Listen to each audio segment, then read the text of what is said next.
Hello and welcome to Morning Meeting, where we talk about building Jomboy Media. I'm Courtney Hirsch, COO, and I'm here with Matty Mass. Woohoo. I don't know your official title. Content editing and productions manager. Oh, there we go. We made it up on the fly. We did make that up. Yeah. We have a fun agenda. We are going to talk about, what are we going to talk about? Full court press, my internal memo. Yep. Some interviews I did lately. What's going on with BB5? That's releasing on the Warehouse Games channel. What am I missing? Before anything, we have to revisit our 2 million prediction. But to finish out the agenda, we have some questions. So if you have any questions, please feel free to leave them below. Questions for Courtney are always great for when she hops on here once a month. Otherwise, questions for Jimmy as he'll be back next week. We'll also talk about some workforce strategy stuff, and we have some exciting guests coming to the office tomorrow. Oh, yeah. But last time we were here, we predicted when the main channel would pass 2 million subscribers. And you brought this up just to... What? Because you picked the exact date. That I'm 100% biased in why I bring this up first, but yes, you deserve it, Matty. There was 2 commenters that were like coming back to this episode just to comment that was correct, which is funny to see. That was pretty impressive, and I was way too conservative. I gave a time of after the end of the day, so that was incorrect. Okay, it was like midday. Yeah. And Courage was here, which is always funny. Like when we look back on this in a few years, and it's like, oh, when we passed 2 million, and there's a video of us passing, and Courage is in the background. Yeah, it's so random. Yeah, I do believe Courage is somebody that has so many channels that when we were on, 2 or 3 subscribers away, Courage had his phone up and was like just changing accounts and subscribing. Oh, was he? Accounts. I think so. And was he the one that unsubscribed? And we were all that was Joe's. Oh, Joe's did that. Joe's always does that. Yeah. Oh my God, classic. Yeah. But let's get into the meat of it. Last episode that you were here, somebody asked, or you had brought up your full court press, and that is a social series, but you've also started to do it internally as well once a week. And Michael, Nate, these guys asked if you could elaborate more on what you do send when you send it out internally. Michael's specific question, has there been conversation about full court press, the internal memo stuff? Super curious about that and its contents. Yeah, cool. Thanks for your question. I appreciate that. So yeah, as Matty said, full court press I was doing on socials, just like do like industry news or share company milestones. But then I was inspired to create an internal one, and just reflecting on this, side note, it's crazy because I spent most of my career in sales, and I'm very comfortable speaking and convincing people through words and not through the written word. So it was a big deal for me to commit to doing like an internal full court press, because writing has always been like really crippling for me. But I thought if there's another way that I could pull the company together and make everyone feel more connected to me, my vision, the company goals, and like connect departments, I was going to give it a shot. So every Monday I write full court press. It goes out on our general Slack channel. I do @channel it, and it says, are you sure you want to notify 65 whatever people? And I'm like, yes, I do. That's funny. But what I talk about is I talk about what's on the top of my mind, and that can really range. So I talk about company vision, what's my strategy. I talk about specific goals. Like one week I just focused in on like our revenue goals and ways that the company can help in different departments impact our revenue goal. One week I talked about like our community growth goal and which channels are like really helping out, getting us to that subscriber and follow count we want to achieve. I've talked about industry news. So when like the Call Her Daddy deal made headlines, it was like, what does that mean to me? What should this mean for the company? And then I tried to give inside look into what topics the leaders are discussing. And like we had our leadership offsite, and then I like wrote like an inside look of the leadership offsite. And I just don't want anyone to feel like there's like secrets going on or, stuff, information they're not privy to. So this is just one way for me to share information. That's great. Yeah. Yeah, I think that it's always it's like a kickstart to the week. And it's coming from the COO of a company. And how many companies can say that they do that? I'm guessing very few. Yeah. So it's very insightful. And my favorite part is, and you've started to kickstart this as well, but just seeing the different emoji responses that come in. And that's like, regardless of just the full court press, one of my favorite parts of the way we communicate is funny emojis. Yeah, we're very emoji forward. It's in the onboarding presentation now. For sure. Lean into emojis. Yes. It's a pride point for me that I'm somebody that loves to create them. You know, like you can create the custom ones. So there's a few down there in the custom section that I've had I've had the privilege of creating. I have to go check these out. Jake Thanksgiving, which if you're a follower of Jomboy Media, you know the infamous Jake Thanksgiving pic. I made that into a custom emoji. Yeah, Joe's reaction for Devers' home run is a custom emoji. That gets used quite frequently. Oh, yeah. Yeah. Oh, yeah. Well, thank you for sharing that insight. Your insight was as insightful as the full court press is itself. I hope so. It's an exciting time at Jomboy Media because we are officially in a Blitzball Battle season. We continue regular season action of Blitzball Battle 5. Pair of 1-0 teams are going at it. Love Yous and We Got Ice. There are two huge questions. Let's start first of all with We Got Ice. Is Jack Doyle healthy? I think so. I think he answered some of those questions yesterday. It was an elbow issue, but he says he's fine when he's throwing. I'm not sure when else you're going to feel your elbow. But the question for me now goes to Love Yous. Nicky Cass kind of went missing until the last swing of the game. So I'd like to see him get started a little earlier. Well, rumor has it he's going to give us a different look for the game. You'll have to tune in later today to see what that is. I think I'll go with Love Yous today. I loved what I saw out of Dalton Feely, particularly on the mound. There was a confidence level to Dalton that I've never seen before. Can that carry over to today? I think so. He's emotional, but yesterday he was locked in. I picked We Got Ice to win the whole thing, so I have to pick We Got Ice. Tune in for the fun later today. Blitzball Battle 5. We exited the MLB season, and we went straight into Blitzball Battle 5 season. The immediate return of Blitzball Battle 5 has been exciting. We have an internal goal for that series to average out 100,000 views across the board, and Blitzball Battle Game 1 successfully did that and set the standard for the rest of the series. Can you speak to your reaction in seeing those initial numbers come through?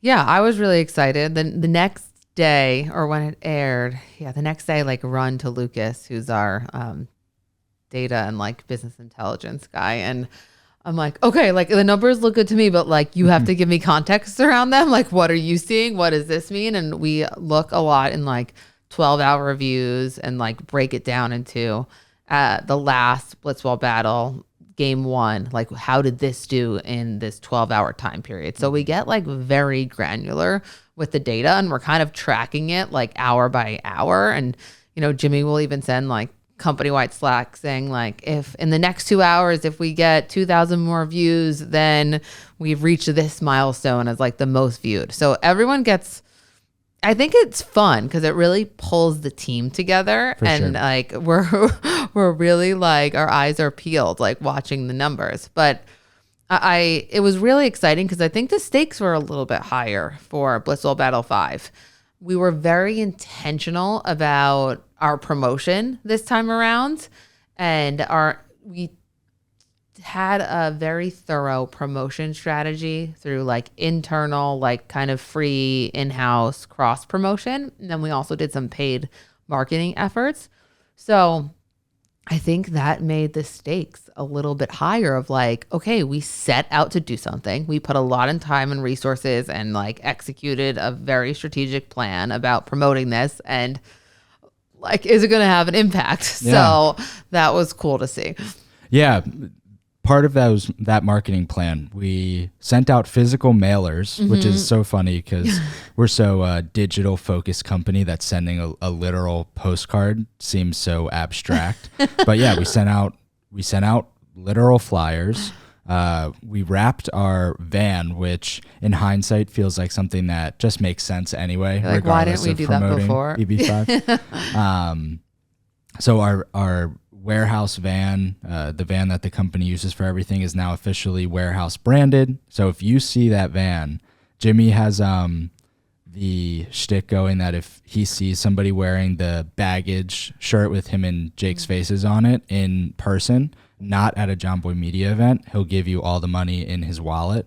I think if somebody sees the van and tweets us, we need to enact some system similar. And we also hung the posters that are behind Courtney that you can half see. Oh, yeah. We hung those around New York City, which is exciting. Oh, okay. Can't do it. I'm not attempting. That's funny. The other thing that we've realized, and we're able to look into the data, is that episode 1 impressions were virtually as high as they've ever been for any video we've ever posted on that channel within that first 24 to 48 hours. And in doing a deeper dive into why, we realized that community posts actually carry a lot of weight on YouTube. And that's something that feels like duh, obviously. But when you make a community post, and for anybody that doesn't know what I'm referring to, if you go to a YouTube channel, there's a little tab at the top. You have, home, videos, and then you have community. And these community posts are basically just, think of them as tweets or, text with a picture, text with a link that you can share with your community, obviously on YouTube. A lot of the time, these community posts get 2 comments and 10 likes. And so you often leave them saying, I guess that didn't do anything. Yeah. But in reality, if you look at it, I think that it's a great way to kickstart the algorithm. And something that we've realized now is when we've community posted the warehouse games to the main channel, we're getting an extra 150 to 180,000 impressions on that video within the first 24 hours. And then that helps the algorithm say, ooh, a bunch of new people are watching this. I better keep it in the algorithm for longer. So an impression is like populating it to someone's screen, right? Yeah. So they have they see it and then how many people see it? How many people see the video? So this is, I think, a strategy that we're going to try to implement more across the board. In our creator meeting yesterday, I shared these insights with our creators and told them, if you feature in a video and you community post it to your channel, that could make a massive difference, even if the community post itself doesn't have a ton of interaction. So do we have plans for community posting the next games? Yeah. Yeah. Yep. So any players that appear in it, if those players have dedicated channels, so think of We Got Ice as a obvious example here. They'll community post to their channel. And then Maine will do the first game of the playoffs, the semifinals, the finals. Got it. Like the big games. Yeah. So yeah, it feels like one of those duh, but at the same time, there you go. Yeah. Wrapping our van and community posts. Exactly. Now, if we take a picture of the van wrapped and put it as a community post, hopefully that does something. I want to jump down to an exciting point here because I'm excited waiting for this to drop and it hasn't come out yet. But you went on an interview with a channel called Karat? Yes. Oh, yeah. So it's not going to drop publicly. So what? Yeah. What's the deal? Karat is like a financial services company for creators. Okay. So they make credit cards. They do bookkeeping, helping creators with all the stuff they don't want to do when it comes to finances. And they have a private Discord for creators. They do every week. So I was on a live show basically, and creators were listening in, and the CEO and co-founder of I hope I'm pronouncing it correctly. Karat. If it's not Karat. Karat, yeah. He Karat. was asking me about my journey and how we monetize and our strategy. So I think they are going to cut out some clips that they're going to use on their socials and give to us for our socials. But yeah, I think the long form was just for those like Discord members. Wow. Okay. So I'll, exclusive. yeah, seriously. I'm now waiting for the clips. Yep. Yeah. So stay tuned for the clips. Yeah. That is something where the same with when Jimmy went on Rob Lowe's podcast. Oh yeah. I listened to it, but I was really waiting for the video, and they don't drop the video. I know. Me too. I missed the video version. I know. I realized how little I listen to audio only now. That's what I just listened to an episode of Colin Samir while creating some thumbnails today, and they said that verbatim. They said, like, if your podcast is audio only, you're missing like a substantial amount of people that want to watch it on video too. All right. Before we hop into some of your strategy thoughts heading into 2025, tomorrow during the day we have an office visit from Dream. So I'd love for you to fill us in more. High level, it's a group of students who are coming to learn about the media world, and they'll get to do a panel with us and everything. But can you elaborate further? Yeah, on I'm what excited. that means? So Dream is like a charter school in New York City. I think it's for like underprivileged kids. And we've worked with them in the past. We donated a bunch of gear and like sporting equipment. I think it was like baseball gloves and bats. And now there's a group of students, I think like 8 students that have raised their hand as to be interested in this industry. So it's all high school age kids. So they're coming for 2 hours, and we are going to show them the inner workings of running a sports media company. They are going to like have an office tour. We Got Ice's has a session with them where they're going to show them how the green screen works. And then we set up a panel. So we have like a representation from sales, editing, social that are going to do a little bit of a deep dive into like what goes on in their departments, and the kids can really interact and ask questions. I think Jimmy is going to do like a little bit of a live breakdown editing or like live things you missed editing sessions. They'll get like the firsthand look on like how YouTube videos are made. Cool. The green screen stuff from We Got Ice, I didn't know they were specifically doing that, but that's super tangible. Like you could just, if they show them how to make a green screen effect, like that's something you could walk out the door and I should probably sit in on that. Yeah, that's right. Right? Yeah. It's green screening is something that feels like it's going to be so difficult, and it actually is so incredibly it's like easy. so out of my reach. Yes. I think it's, now I don't know which is which, but people say like skiing or snowboarding, one is like super easy to pick up, but then really hard to master. And then the other one is really easy to the opposite. And I forget I think what it's I the said. opposite. Well, I can't snowboard, so. So green screening, I think, is like that. It's super easy to pick up, but then it's also very difficult to like, truly get it so that it looks perfect. Yeah. But yeah, if they're able to just give the basics of how to do it, that's awesome. All right, let's dive into a little bit of a bigger topic here.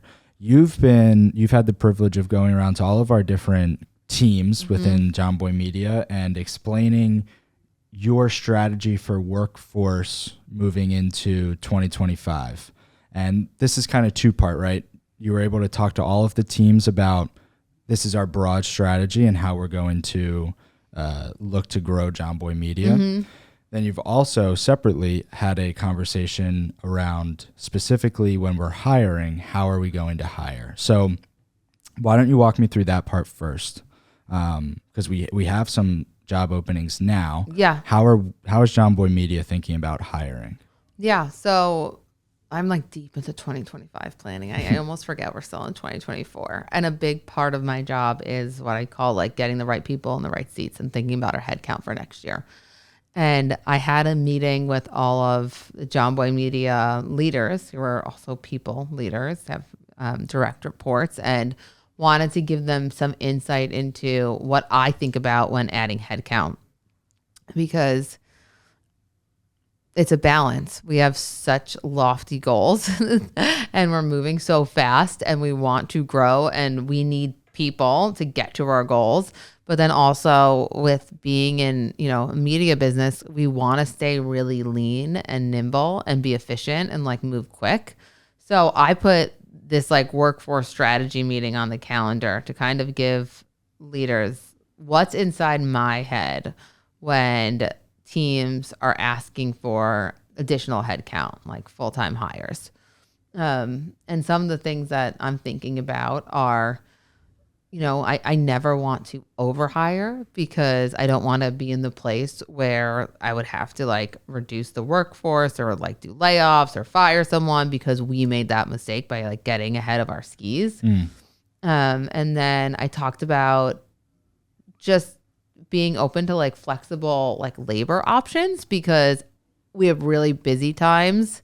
And there's times where we need help, but like, do we really need a full-time hire? So there's other avenues. Although we're building, a lot of our revenue is still very seasonal. Even though we're building a lot of stuff for the off season that's not tied to, MLB season, like the revenue hasn't quite shifted drastically yet. So we have to be mindful of seasonality when it comes to headcount. And then, just probably some more boring stuff, but like some metrics that I look at is our payroll to revenue ratio. And that's like the percentage we're spending on payroll, someone's salary and benefits in relation to how much revenue the company's making. And always want that to trend in the right direction, which would be going down. So your payroll is like, a lighter percent of your revenue. So I was just kind of sharing my thoughts to the team and, I don't know. Does that help, Matty? What did you think of the meeting? No, it definitely helps. I think that you've done a good job summarizing. I think that one of the things that you said in that meeting is always evaluating what makes the most sense. I think that it's super easy to come into a convo and be like, I need a full-time hire. But is there a way to, especially when you said seasonality, right? Is there a way to approach a job scenario, a hiring scenario where full-time, sure, it will make sense, but are there other options that also make sense? Yeah. And what I get conflicted with a lot, or just a challenge I have, is I only have so much money to spend on promoting people within increasing salaries here and then hiring new people. And I am so invested in like my team that's already here. And I'm like, I want to promote them and like give them growth opportunities and like make sure that they could all have like fruitful careers. And then I also want to hire people. But if I hire people, then it's like harder to like promote people. So it's just like this jigsaw puzzle, like everything fits together. Yes. And I also think that one of the mentalities that Jomboy Media has had is let's ensure that everybody's in office, right? And that's something that's staying consistent. Yeah. And the benefit there is that we're all one big unit moving together. So that's where I think as we look at different workforce strategies, it's how do we continue to prioritize the ability to ensure that somebody feels like they're a member of this team and this one big unit, even if they're not in here 5 days a week. Right, exactly. Right? It's that balance, which because we haven't done it a ton, I am curious of how we balance that. Right, yeah, it feels new. Yes. We have 4 current job openings. Oh, yeah. So I wanted to get the word out. Yes. So most of these are kind of backfill / new positions that we're tweaking a little bit, but we're hiring for a video broadcast engineer. I think that's the official title. And this will be the main person working on all of our tech, making sure that like the warehouse games productions are running smoothly. We are hiring for a graphic designer, hiring for an account manager. So this will be directly working with like the sponsors and making sure that their campaigns are being executed correctly. What was the last one? Is that 3? we just hired is the 4th, the warehouse editor. Yeah, warehouse editor. I thought there was one more. No, maybe I'm missing it. Is it the person underneath the broadcast video engineer? Oh, it's it's events and marketing strategist. Okay, cool. So that person is reporting to our director of marketing, John. So they help with like some event executions, but like the real meat of their job is putting together creative ideas of how we can integrate brands into our content that stays true to who we are, but gets the brand's message across. Cool. Yeah, so apply if you're interested. Go to our website. If any of that fits you, applies. The last part of our show is the questions that all of our kind listeners have been able to leave in the comments. If you have any questions, like I said, please leave them down below. Wanted to start with one that I'm curious how much insight you have, Courtney, because Close Chris asked or said that he was going back and rewatching Blitzball Battle 1, and he forgot that we did a 10,000 prize for the winners. That hasn't been a thing for the past few tournaments. Do you care to elaborate? And while you think, he also said that there's such a stark difference between BB1 and BB5, the look of the warehouse, the crowd. I love that. He said, you've done great. So thank you, Chris. I love appreciate that. Okay, wait. I thought you put this question on for yourself. Okay, and that's fine. I can answer it. My answer is that it didn't move the needle anymore. Yes. Okay. Yeah, you're right. And Mr. Beast was doing way bigger prizes. That $10,000 didn't seem as wow. And yeah. Right? No, you're spot on. We determined that this, like you said, it doesn't change who's clicking on the video. Mm-hmm.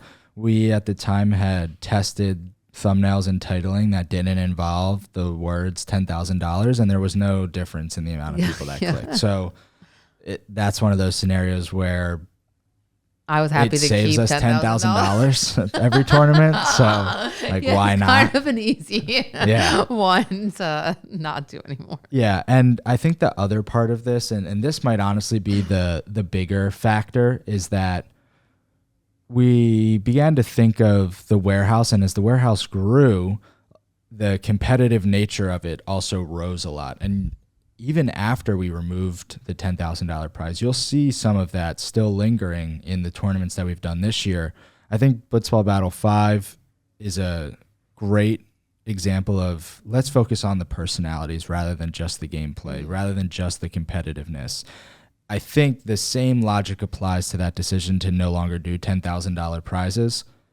When there's a prize on the line, there are naturally some people in the room that forget about this being a reality show, right? And they're focused on winning the prize, and that obviously makes sense. And so it just in the nature of ensuring that everything is as focused on good content, friendly competition as possible. That's just another added benefit. That's true. Another question, and I'm not going to be able to answer this one, so this one's all you. From AT, who has been asking questions the last few weeks, so we appreciate you a lot. How do sponsors like Mountain Dew and Corona evaluate the success of their partnership with you all? Sponsors like DraftKings and SeatGeek are able to monitor how many people are using the Jomboy specific discount codes, but when there's no code, how do sponsors determine if the sponsorship is working? Yeah, so if they don't have a code, they look at metrics like views, how many views the video got with their branding. And then also they look at engagement metrics a lot. So were people commenting, liking, sharing, talking about their brand in the comments? They will also look at, they're way more particular about how their brand is being portrayed.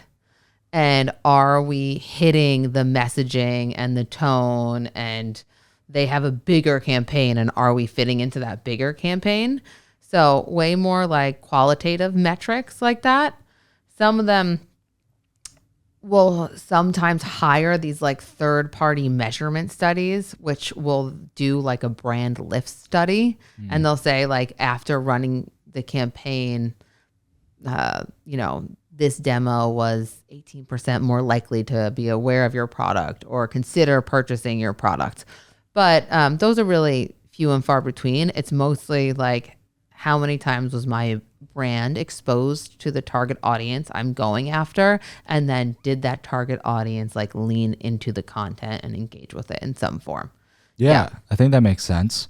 Obviously, as we've grown, we're partnering with brands that everybody knows of, Mountain Dew and Corona. These are household names. So yeah, it's more so about ensuring that we're delivering a message properly. And that's why with a lot of our ad reads, we're more particular in ensuring that we stick to the copy and stuff. Right. So Because there's two very different sets of advertisers. There's what's called, we say DR a lot, which means like direct response. So they're just measuring you through code usage. And a lot of creators work with those advertisers because creators are very influential. So they actually have an impact on whether someone uses the code and, they can drive sales.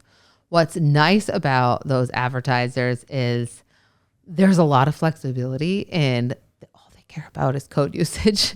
So you can, there's way more flexibility about how you get that message across. As long as it's working, they're like, cool. Yeah. And then with the other set, it's like a little bit more nuanced. So I think it's harder for creators to break in to the awareness advertisers, and they need to be handled with like much more care. And that's when really like our dedicated in-house sales team whose experience comes along and like nurtures those relationships. I agree. Do you, and this is jumping back a little bit to when you're talking about strategies heading into 2025, can you just inform the people about how you're thinking about sponsorships? I know that in these meetings, you've said that you're focusing on really like year-long partners that can grow with us over the year. Yeah, we've been really lucky because we've had these core partners who have been with us for multiple years now. I think if we, the SeatGeek deal renews, then I think they'll be their 5th year. That's crazy. I think so. Someone can correct me, but being a year-long partner with us, and that's just really has been so instrumental in helping us grow and plan and have a foundation to build upon. I counted when I first came on board I started December 2020, and 2021, my first year, I brought on 61 new advertisers. Which is crazy. Which is so crazy. Yeah. So we were just monetizing through a bunch of different advertisers. Whoever wanted to come on board, we were like signing on new advertisers. And that was our strategy. And now we're taking a little bit of a different approach. And we're going for fewer, bigger, more ingrained partners. So we really want to increase the number of like long-term partners that we have. And like future state, I would love to say, hey, we're turning this into like a sponsorship model. We're accepting 20 different sponsors. We've identified, 20 different categories where we can really make an impact. Fast food, a beverage category, a men's clothing or apparel brand, and then identifying sponsors in each of those categories and locking it in from there. And that is like our dream state because we'll have more predictability with our revenue. And then also it's just so much easier on our team to execute when we're like, these are our 20 brands. We're going all in with them.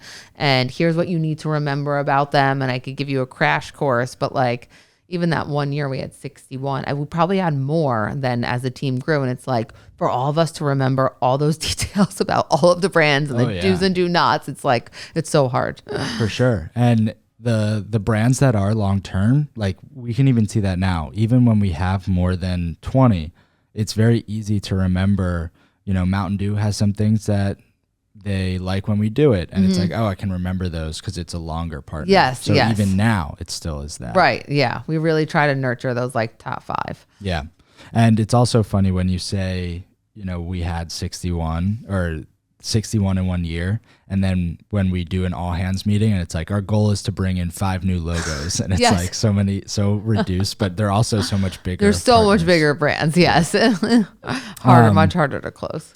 Last question here comes from Isaac, and I can do some lift in here. He asked, what are the dimensions of the warehouse? No idea. Any guess? No. It's 60. That's pretty good. It's 52 feet by 75. Oh, so you're right in the close. middle. Yeah. So that's, see, you were closer than you had thought. And then he also said, have y'all decided on who the 4th captain is going to be? No pressure to say who. Correct. We cannot say that. But curious if we know? Yes, we do know. Oh, do we? Yes, we do know. We are filming Slapball Thursday, and the new captain has selected their draft slot for that tournament. The branding, the color, the name, all of that stuff is determined. So we're excited for everybody to see it. Slapball will come out to start 2025. So that's when the first captain will be publicly announced. I'm going to ask you right after this is over. Okay, good stuff. That's a great app. Anything else on top of your mind? No, I'm good. Go watch Blitzball Battle 5. 5. Bye, everyone. Thanks, Courtney.